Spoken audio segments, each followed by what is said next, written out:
هعمل النهاردة معاكم السمك البلطي نفس طريقة المحلات، طريقة سهلة وبسيطة، وحبة رز بني كده جنبه بطريقة مميزة هعمله معاكم النهاردة. قبل ما نبدأ الوصفة كده صلى على الرسول وتشوفوا عملنا ايه مع بعض. أول حاجة هبدأ بيها التتبيلة، تتبيلة السمك. التتبيلة دي تنفع لأي نوع سمك، مش شرط السمك البلطي. تمام. نزلت بجزراية كبيرة مبشورة، فلفل أخضر رومي، فلفل حراق حسب الرغبة، عودين من الشبت، عودين من الكزبرة.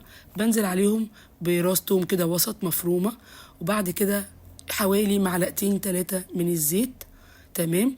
البهارات هنا بهارات يعني مش كتيرة ولا حاجة، عبارة عن كزبرة، بابريكا، فلفل أسمر، ملح، فلفل. تمام. شطة حمرا اختياري، نص معلقة صغيرة من كل حاجة. طبعا هسيب لكم تحت البهارات تحت والطريقة تحت في صندوق الوصف. تمام.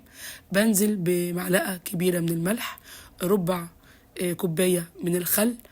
بالنسبة لليمون نزلت عملت عليها من ليمونتين ل3 المتوفر في السوق دلوقتي اللي هو ليمون القضاليا. تمام. فنزلت بحوالي من ليمونتين ل3، الليمون كبير فبيديه كمية كده حلوة. تمام. نزلت بحبة من الكزبرة الناشفة. بقلب بقى المكونات الحلوة دي كده كلها مع بعض وتبل السمك. فلفل اسمر نزلت بيه في الاخر. هتبل السمك طبعا، عايزين تجيبوا تخلوا السمك في التتبيله دي، يفضل تسيبوه قبلها بساعتين 3 يشرب من التتبيله. تمام. بيفرق طبعا في طعم السمك جامد. عايزين تعملوه على طول مفيش مشكله. بتبل السمك كويس قوي. تمام. بالتتبيله الحلوه دي. وبعد كده تمام بجيب السمك عندي وبفتحه بالطول زي ما انتوا شايفين. طبعا بتفرق في السوا وانا بسوي السمك. بتبله كويس قوي زي ما انتوا شايفين. زي ما قلت لكم الوصفه التتبيله دي تنفع لاي نوع سمك. من احلى الطرق التتبيلات اللي ممكن تعملوها للسمك. تتبيله حلوه قوي وتعتمدوها باذن الله. تمام.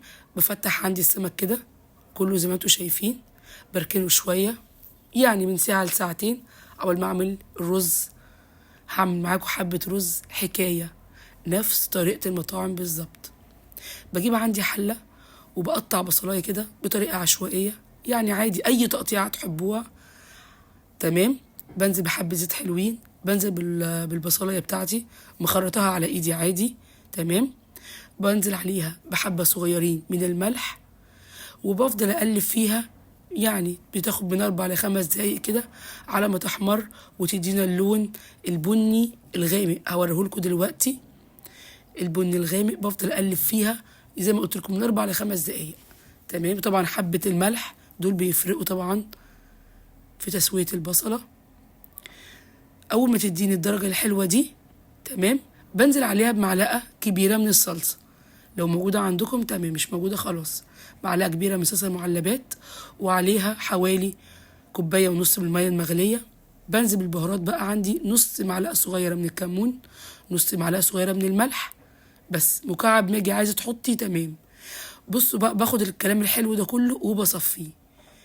دي طريقه المطاعم يا جماعه، ما بيحطوش البصل في طريقه ما بيحطوش البصل خالص. انا خدت اللون بس بتاع البصل هو اللي هيغمق لي الرز بتاعي، هتشوفوه دلوقتي. صفيت البصل كله، صفيت الشوربه بتاعت البصل كلها كده. بركن بقى البصل على جنب وبغسل عندي حوالي كوبايتين من الرز المصري. تمام. وبنزل بيه على الميه المغليه كده. اول لما بيبتدي يغلي معايا غلوتين 3 كده بوطي خالص. تمام. هنا عندي هعمل الكفر بتاع السمك. هنعمله بطريقه نقليه. هوريكم لون الزيت دلوقتي مش هيتبهدل ويبقى لونه شفاف، وممكن نستخدمه لقليه سمك مره تانية. جبت الدقيق عندي كوبايه ونص من الدقيق. تمام. نزلت عليهم بحوالي نص كوبايه من الميه. ببهر الدقيق حبه ملح صغيرين، حبه فلفل اسمر. تمام. وحبه كمون. بقلب بقى الخلطة الحلوة دي. أنا طبعا عايزة أظبط الخلطة بتاعتي دي، ولا هي تقيلة ولا هي خفيفة. تمام. أنا هنا لقيتها عندي خفيفة شوية، فهزود لها حبة صغيرين من الدقيق، حوالي معلقتين 3 كده كبار لغاية ما يديني القوام اللي أنا عايزاه. معلقتين 3 كده حلوين. تمام. بحضر برضو، جبت طبق وجبت حوالي كوباية ونص من الدقيق، بركنهم كده على جنب. تمام. ببهرهم كده حبة ملح صغيرين، ناخد بالنا من الملح. بزود بقى على الخلطة دي حوالي معلقتين 3، لقيتها خفيفة شوية، زودت لها حوالي معلقتين 3 كده من الدقيق لغاية ما يديني القوام، ولا هو خفيف ولا هو تقيل. هوريهولكوا دلوقتي. ده اللي هيعمل لي الكفر للسمك وهيخليه مقرمش جدا، طبعا مقرمش من بره وطعمه تحفة من جوه. تمام. بجيب عندي السمكية وبنزل بيها كده في الخلطة الحلوة دي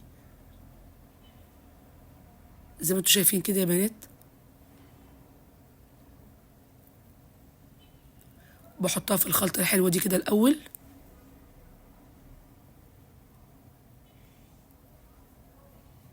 طبعا بكون محضرة مولعة على الزيت،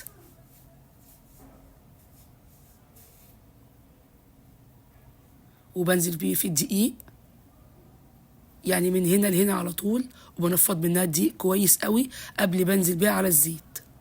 بجيب عندي طاسة زي ما انتوا شايفين، حبة زيت كده حلوين، مش شرط تكون زيت كتير. بنزل كده بالسمك واحدة واحدة زي ما انتوا شايفين كده. هوريكم دلوقتي الزيت هيفضل نضيف زي ما هو، مش هنستهلك زيت كتير في السمك.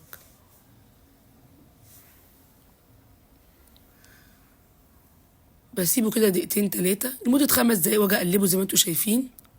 بصوا السمكية طالعة مقرمشة ازاي، شكلها عامل ازاي.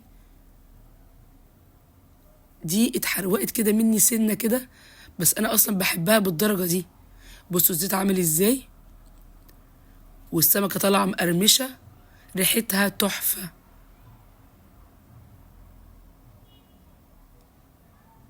الزيت نضيف بتاعنا مفيهوش اي حاجة، سهل نصفيه ونقلي منه تاني، مش هنستهلك زيت كتير. بصوا شكل السمك عامل ازاي. بقلي بقى بقية السمك بنفس الطريقة دي، من الخلطة على الدقيق على الزيت على طول. هنا عندي الرز بتاعي استوى. بصوا شكل الرز عامل ازاي، شكله تحفة ومفلفل. بصوا اللون بتاعه مفيهوش بقى البصل اللي يبوظ المنظر بتاعه، احنا خدنا بس اللون وطعم البصل فيه. بنزل كده بيه بغرفه. شكل الرز يا جماعة والله مش ببالغ، طعمه وشكله حكاية. طريقة طبعا التقديم اللي تفضلوها وتحبوها. بعد كده طبعا بكون بحضر السمك بتاعي، بطلعه الأول على مصفى الأول كده عشان يفضل مقرمش معايا، وبرصه رصة حلوة كده في السرفيز.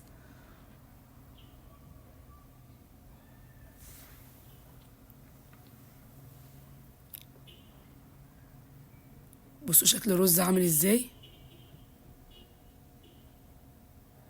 ادي السمك بعد ما طلعته على مصفى، جبت حبة جرجير كده حلو في الطبق ورصيته.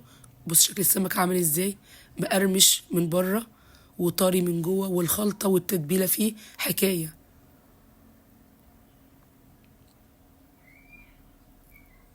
بصوا مقرمش ازاي،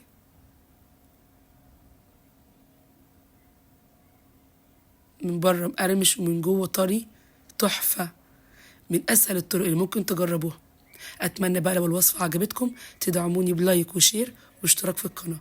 أشوفكم على خير، سلام.